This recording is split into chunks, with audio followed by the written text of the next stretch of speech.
Hi, I'm Chris Williams, and I'm a program consultant in the Office of Assessment and Accountability. And today I'm going to bring you the 25-26 WIDA Access, WIDA Alternate Access Back to School trainings. And we're going to do module number 2, which is Identified EL Students. So let's begin. Now, there are 5 module trainings, and we're going to be talking about module number 2, which is Identified ELs. So module number 1, we've already done, which is the WIDA Screener for Kindergarten and WIDA Screener Online. You also have module 2 that we're going to talk about today. And then there's the module 3, which is WIDA Secure Portal, module 4, WIDA AMS, and module 5, which is Access and Alternate Access. So we kind of break each one of these modules up a little bit for you, so it makes it easier to get all the information that you're going to need to do this work. So let's talk about module number 2, which identified EL students. In this module, we're going to talk about the program services plan, Infinite Campus, how to enter those scores in. We'll talk about reports and also about parent refusal. Let's talk about identified EL students. So once a student has taken the screener, then they are identified as an English learner with the score of less than a 4.5 on the screener for both the online screener and also for the screener for kindergarten. So once they've been identified, what they need, the next steps is the Program Services Committee, which includes the EL teacher or specialists, classroom teachers, principals, guidance counselors, and special education teachers if the EL student has an IEP. This is not the entire list of staff who are on the program services plan, because there could be more that you could have in your district who would want to be on this particular committee. But make sure that it is a committee that is working with the student on a regular basis as well. And the current program services plan must be updated each year with the new WIDA access scores. So that's always important. And then anyone who works with an EL student also needs to have a copy of the program services plan. And with this, like I said, the EL teacher and the regular education teachers will provide these services for the student. They'll provide the instruction for the student. They'll also provide the services, the instructional, and assessment accommodations, and for the student, and making sure that that student is using those accommodations throughout the school year. In Infinite Campus, you want to make sure that once the student is identified, not only do they have a program services plan, but they also have to make sure that you have gone in and under program participation in Infinite Campus, and that you have filled out the EL identification, their services, their instructional and assessment accommodations. And when I say instructional and assessment, those need to be both filled out for our English learners.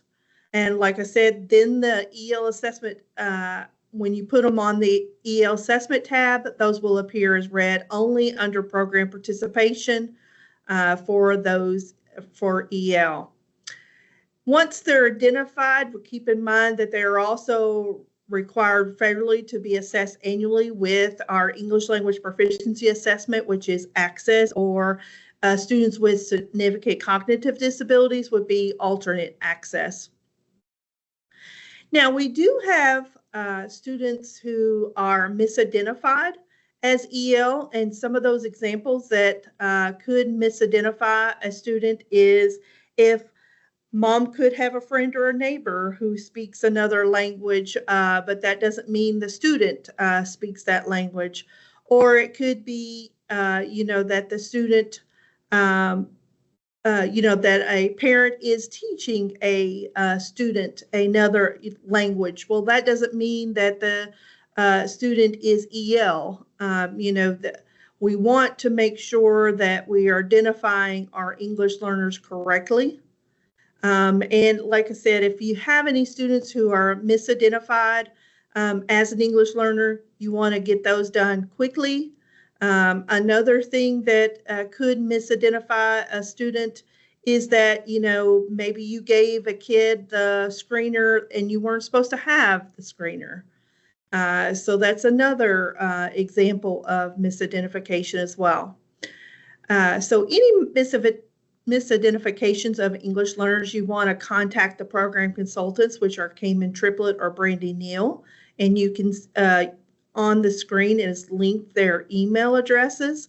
They'll be more than glad to work with you on any misidentifications of an EL student. They have a process that they want you to fill out. So please contact them for that. Now, also, here are the elements of a program services plan. You also can see the full version of this PSP by clicking on this link, and there is we do have a current template that you are to be using for districts for a program services plan, and you can get to this as well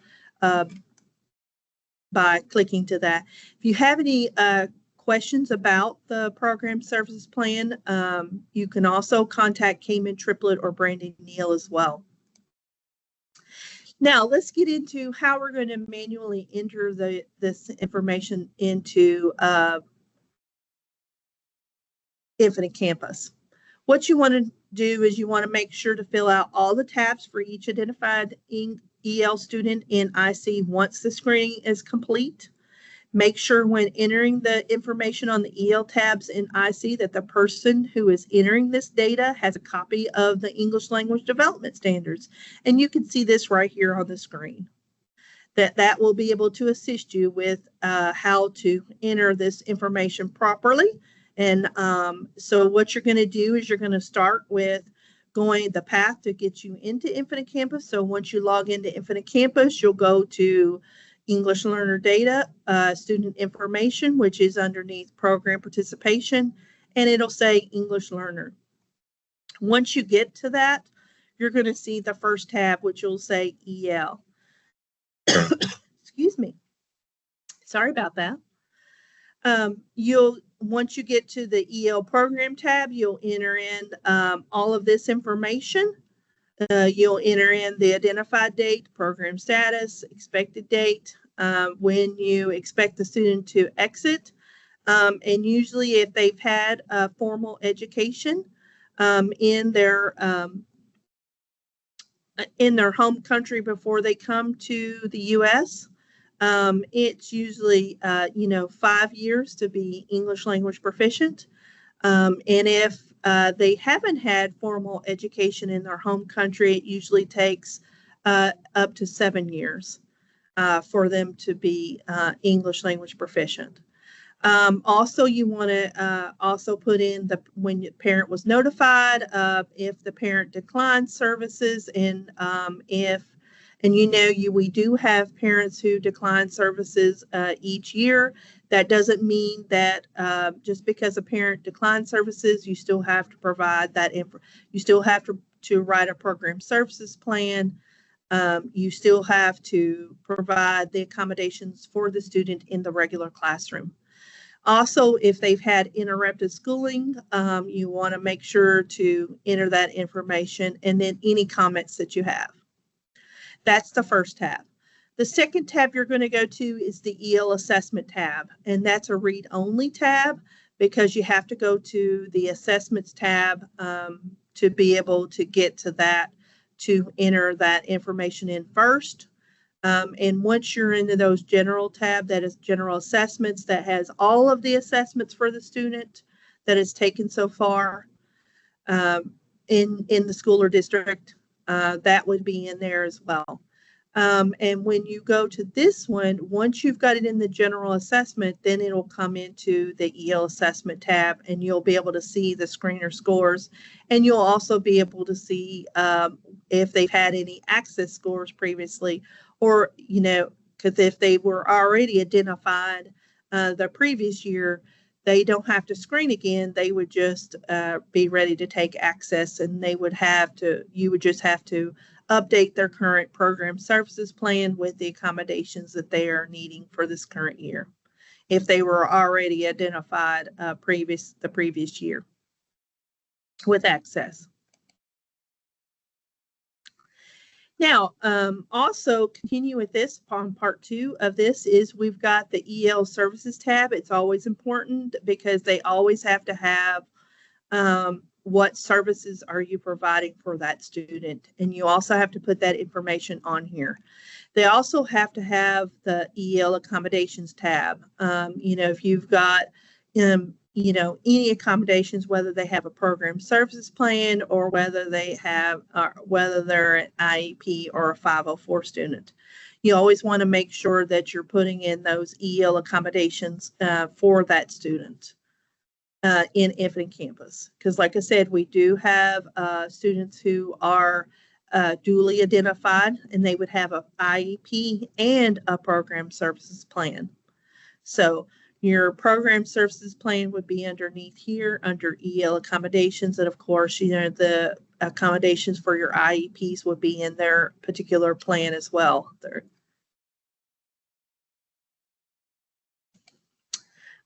Also here's what I was telling you about the assessment tab, where you have to go the path to get to it. You would go to student information general, and then the assessment tab to be able to manually enter in the screener scores. And you want to enter in the screener scores for not only for the WIDA screener online for grades 1 through 12, but also your WIDA screener for kindergarten. You want to make sure all those scores are entered in, and then they will show up underneath that second tab that I showed you on the previous screen. Here are some reports to kind of help you to prepare you for the access testing window. So make sure that you're using these reports in Infinite Campus, because not only do they help you with access, but also running the EL extract report will also help you to see if you've got any errors on your tabs that you have for underneath program participation, to see what information is incorrect. And you always want to make sure that you're running those reports. Once you enter that information, make sure to run that EL extract report to be able to see your students that they are coming up correctly and they're showing up as an English learner, because that's going to be important. And while you're doing this, but another key importance is to for your counts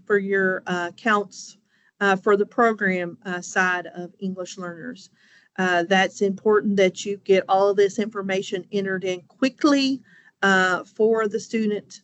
Once you've given the screener, get those scored in there quickly, get it scored, get it entered in, and so that way your counts, because you will be running those counts before October. And you want to make sure all of your identified EL students are in there correctly before that.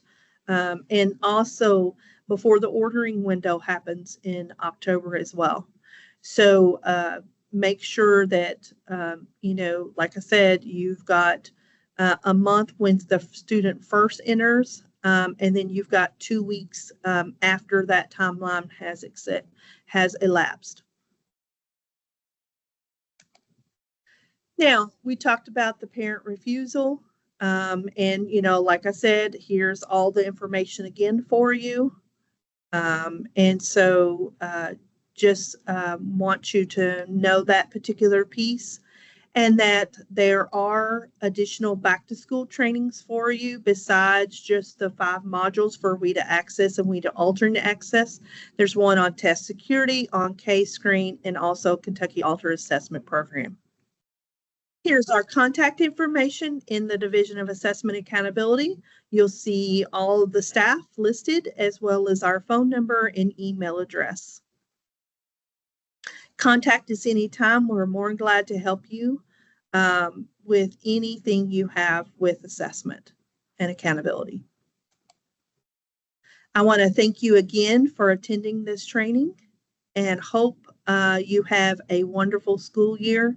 And thank you so much for all you do for our English learners.